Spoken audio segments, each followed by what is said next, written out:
or creating connection in your everyday interactions with your kids. And if control was the word that resonated with you more so than creating connection, it's okay. Today, we're diving into control or creating connection and what is the cost to you as the parent? What is the cost for your kids when we try to control? And what does the cost look like now with your young kids? And what does that cost look like 10 years from now, 20 years from now? And I can relate. I'm a mom of 3 teenagers, and so I absolutely understand that tendency for moms to want to control all the stuff that goes on with our kids. But today we're going to talk about what that control costs, and it costs us connection that lasts for a long time, and a few things that we can do to change it. Okay, if you have just landed here, you're just finding me. I'm Kelly Shoup. I have been in the parenting space for over 20 years. I have 3 teenage kids.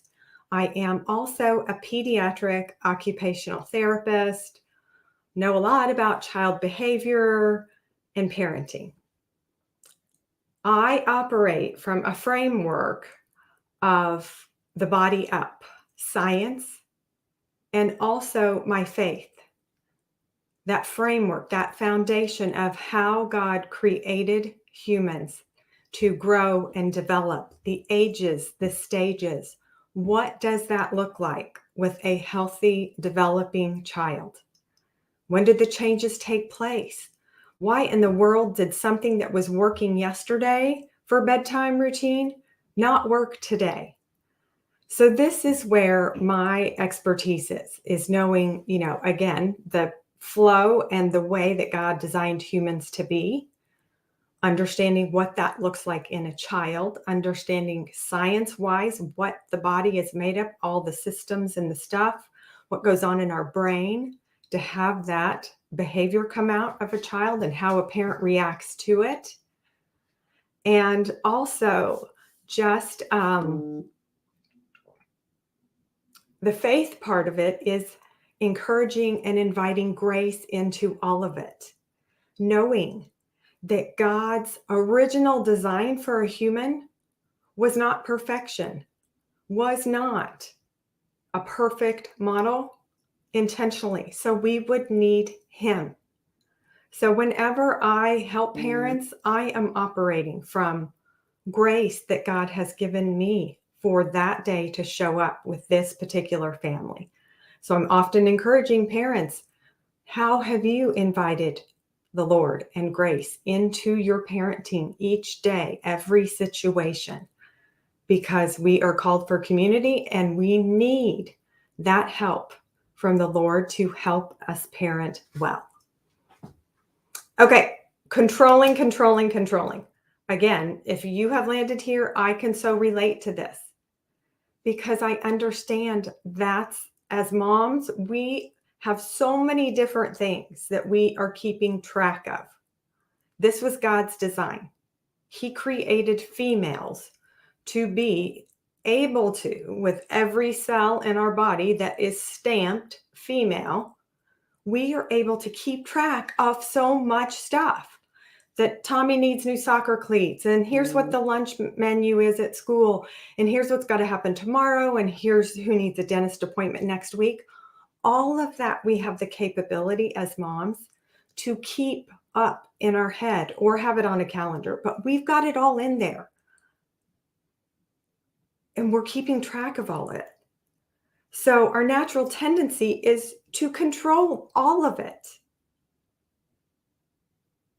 But that doesn't get us to where we want to go in regard to that connected community, communicating well with our kids as they grow and develop and turn into adults. And so you know that I'm super intentional, passionate, on a mission for moms to get connected with their kids, connected in those young ages. And in that 3 to 8 age window for your kids, this is when somebody trying to tell me something. Excuse me. Okay, we're going to keep going, but I keep getting all these messages and I'm wondering if something's. Can you guys all hear me? Let me see. I'm so sorry. I have implemented some tech changes. And okay. Okay, we're going to continue on and hopefully all my tech is working. And if it is not, shoot me a comment and I will reboot. I probably need to bring my microphone closer is one thing. Okay. Is this better?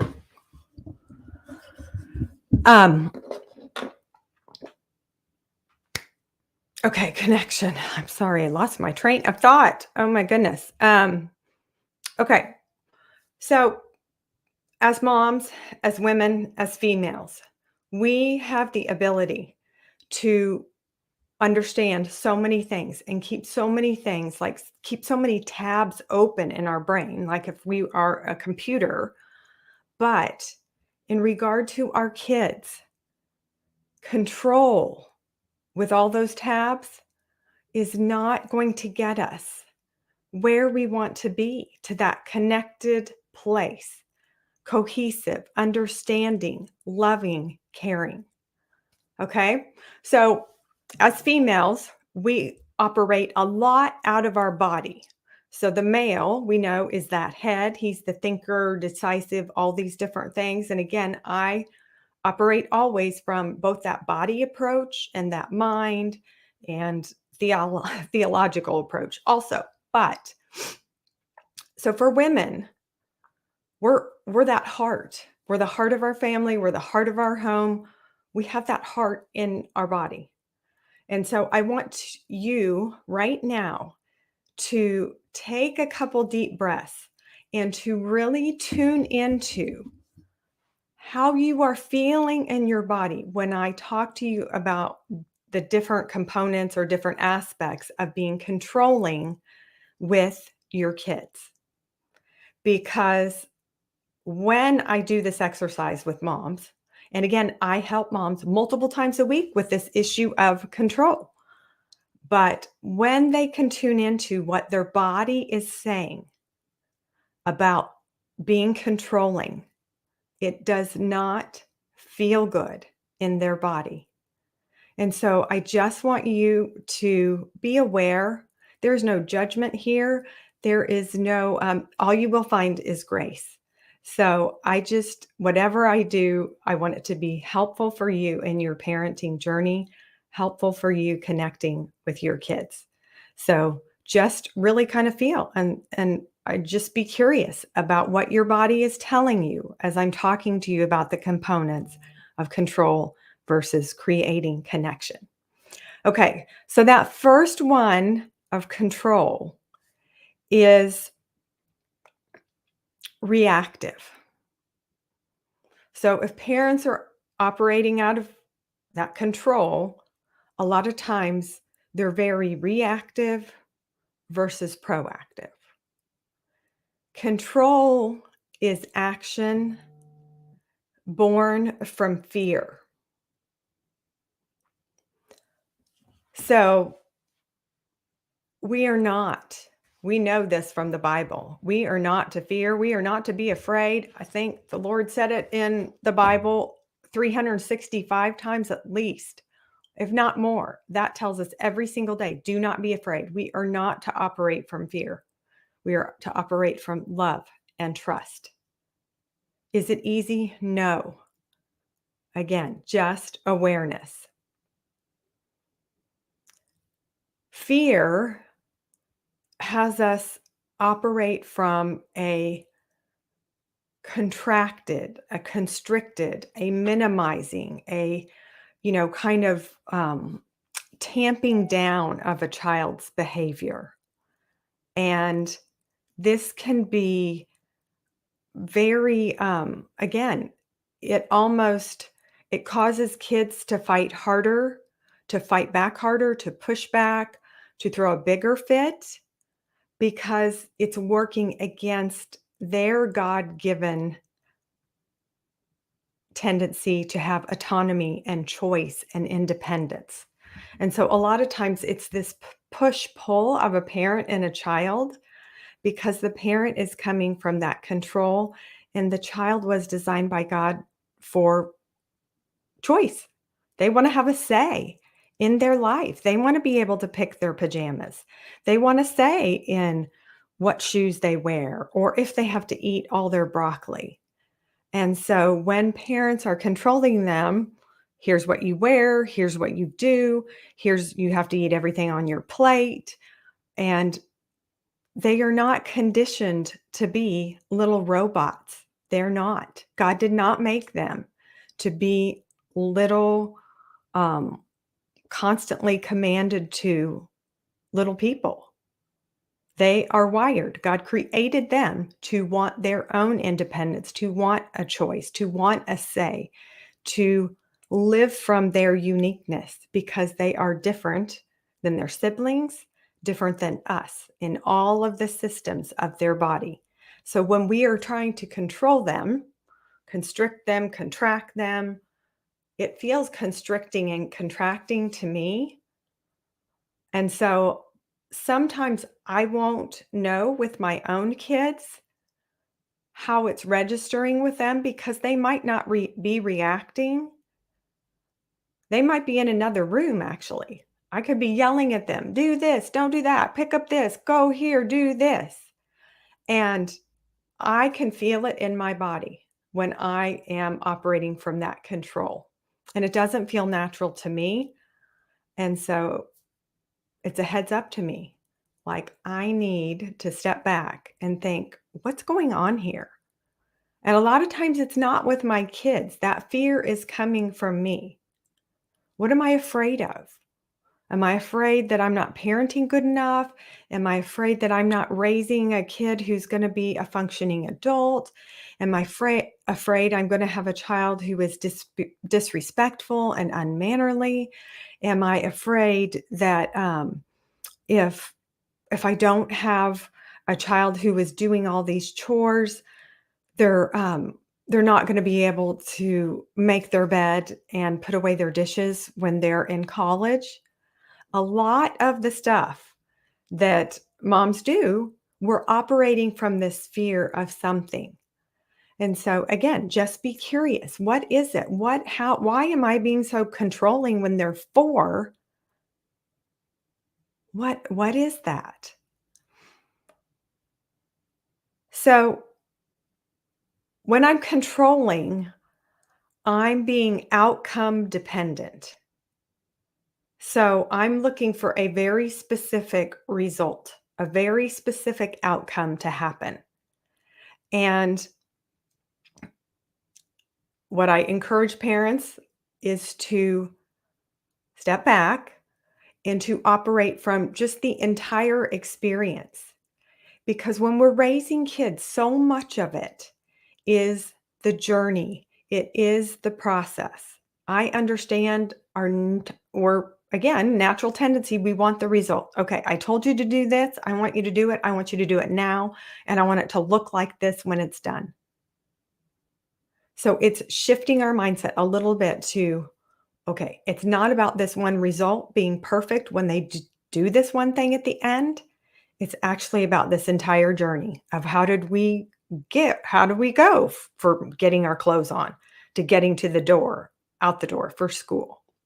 Okay. So control uses consequences to influence the behavior we want from our kids versus inspiring.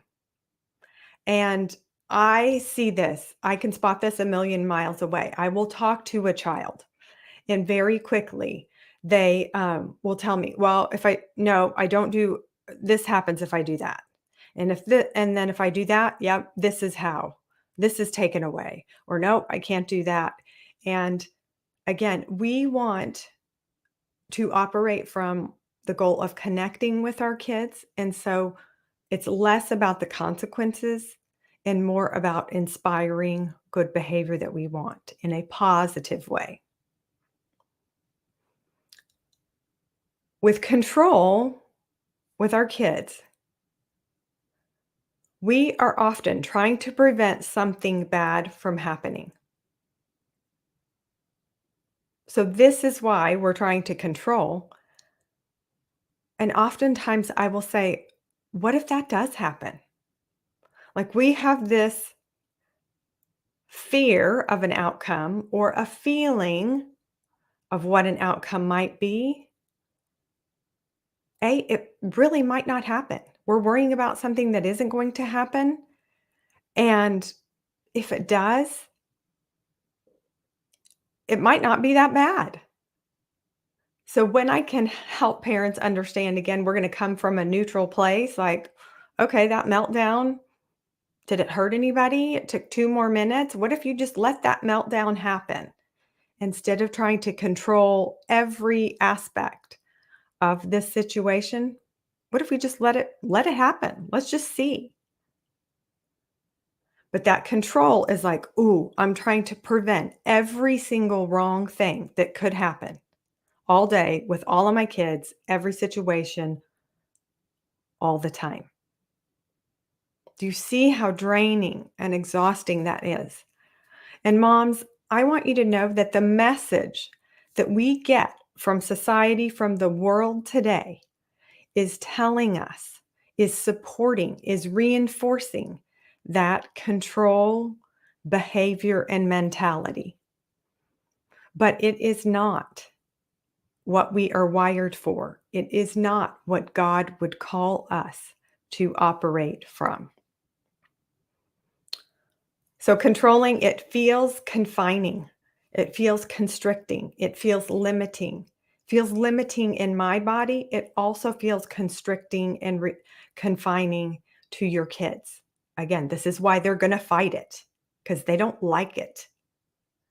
Um, Control is operating from the should, I ought to, have to, need to.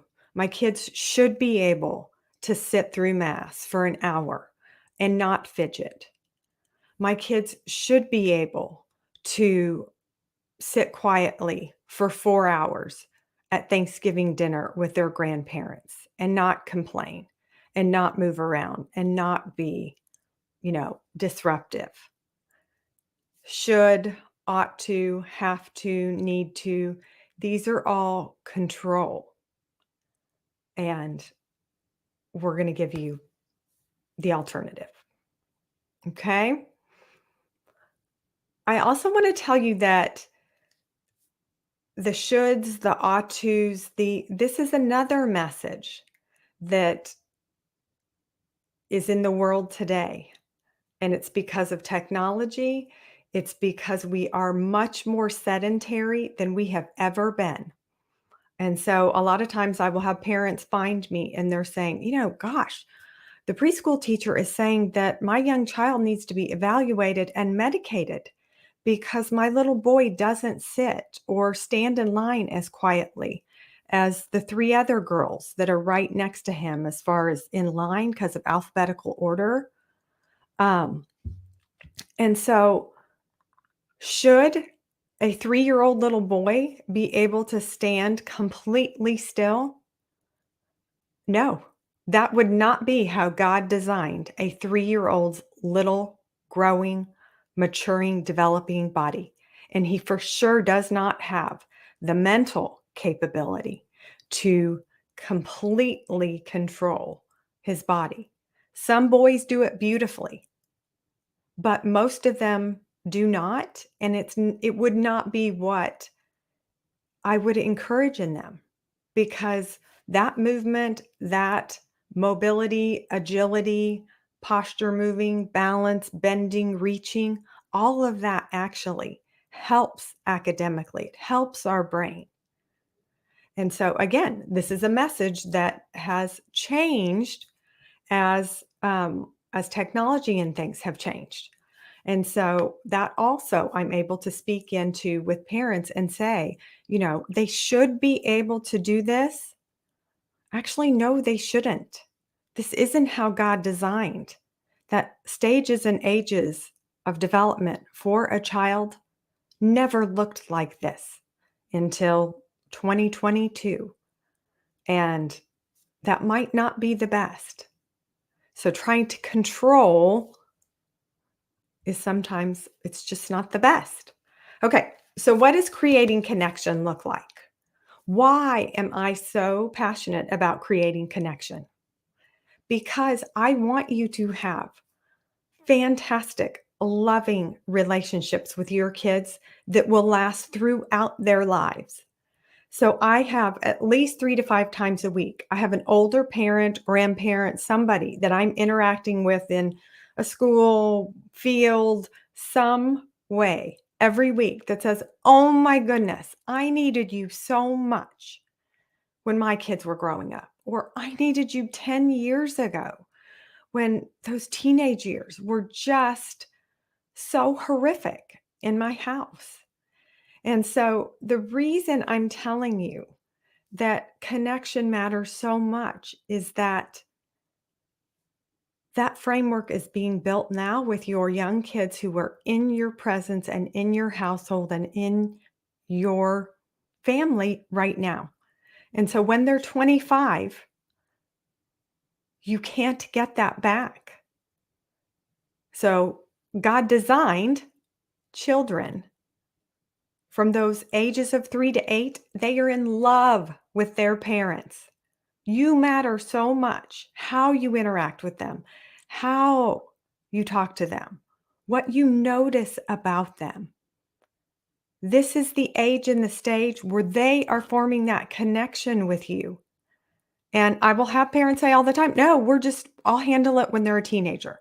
Like I'm not good with this young age." But when they're a teenager, that isn't the age and stage that God created them to be connecting to you.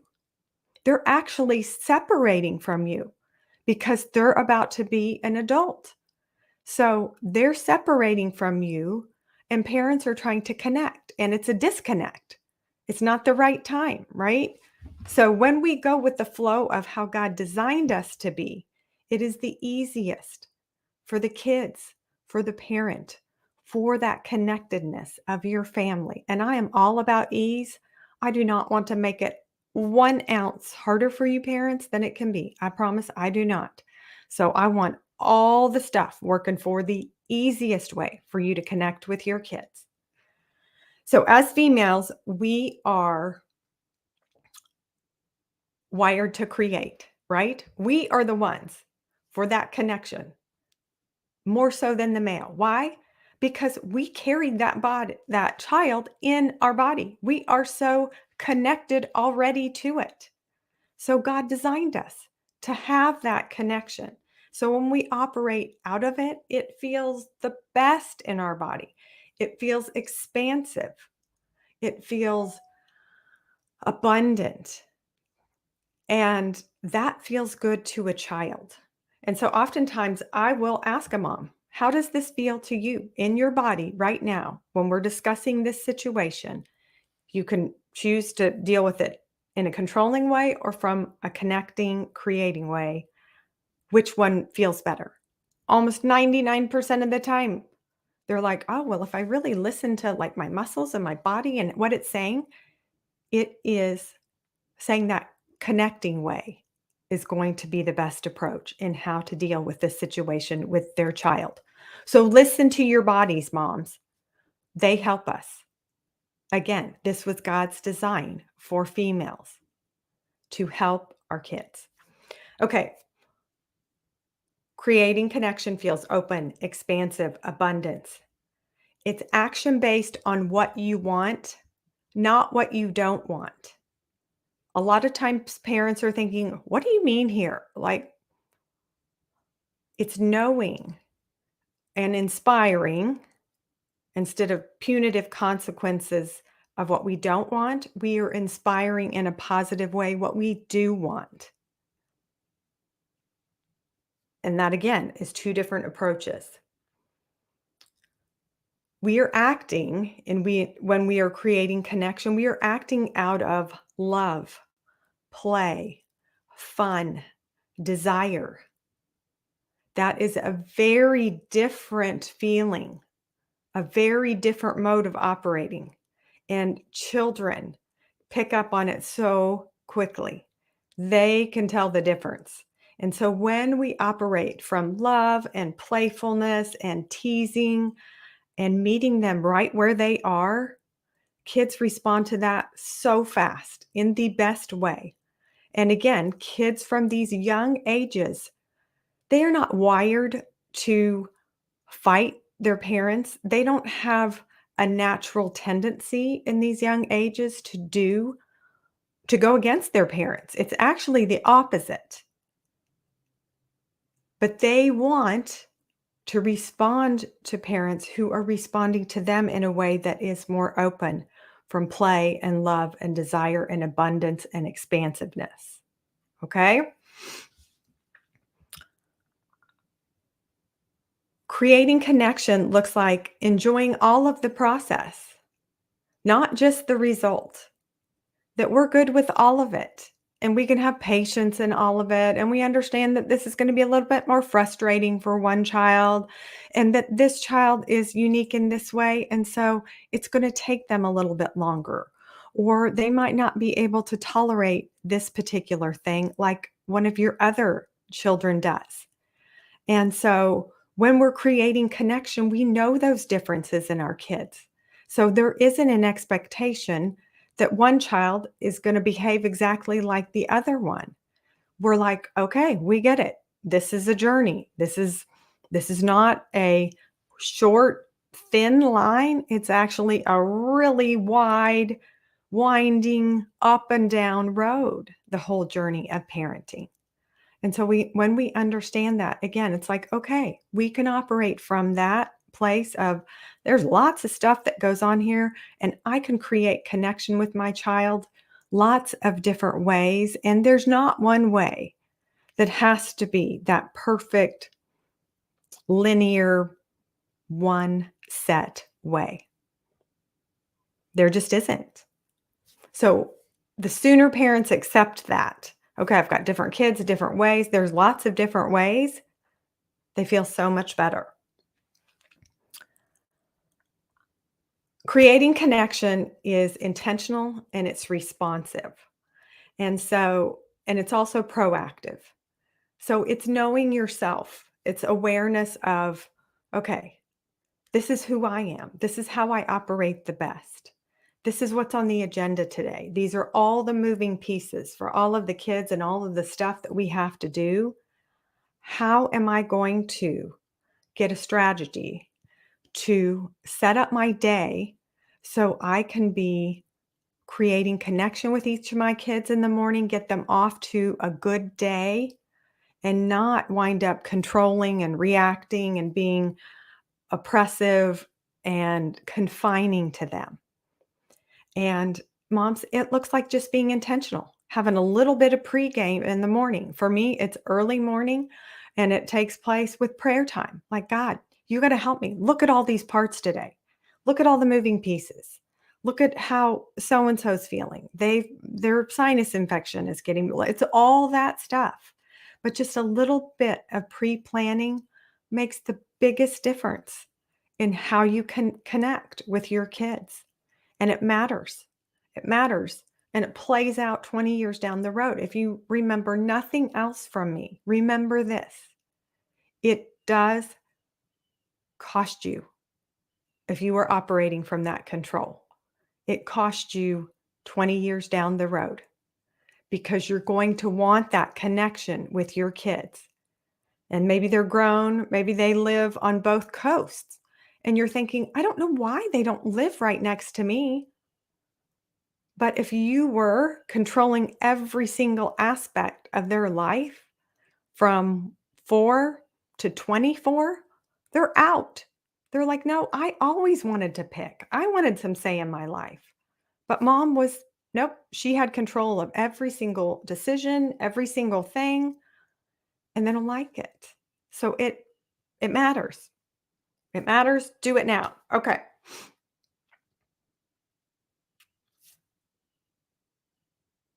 How do you feel? I just want to check in and ask, what is that feeling? What feels better to you? The creating connection through expansion, through a little bit of pre-planning, through not operating out of fear. Usually it feels so much better to moms. Now, I understand if it feels weird. You're like, well, I liked all the stuff that you talked about as far as connection, but it didn't feel familiar. And this is incredibly common. And so I want parents to know that the shifts that I help them make a lot of times. And again, I'm also a mindset coach. So a lot of this comes from a thought of, okay, instead of doing this, I'm going to think this. And we operate from that thought. But it's understanding that it takes a little bit to get more comfortable with operating from that connection instead of control. And that's okay. Give yourself that ability to have grace and space and time to say, okay, I'm going to try something new in how I show up for my kids. And it might feel a little weird in my body, a little uncomfortable, a little unfamiliar, but it will have huge impact. And so often what happens with parents is they're like, okay, I get it. I'm controlling. Here are 3 things I'm going to do in the next week to be more about connecting instead of control. And so a couple days in, they're like, doing great, totally changed. And then the kids are like, oh, wait, what? And so the kids' behavior, we'll test those boundaries. Again, all normal human behavior from those kids who are just trying to figure it out. What's mom doing? All this stuff looks weird. She used to be so in my business and controlling everything. And now what? Wait.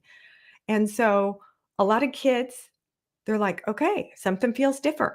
That change can cause a child to feel like kind of unsafe, kind of on alert. What's going on? What's going on with mom? So it's parents understanding this is all normal. So when we're trying to shift from that control to creating connection instead, there's a little bit of upheaval. It feels uncomfortable to mom. It feels kind of weird to the kids. Feels kind of, just disruptive a little bit. Everything's kind of bumpy. We were all smooth. Mom was controlling every single aspect of everything.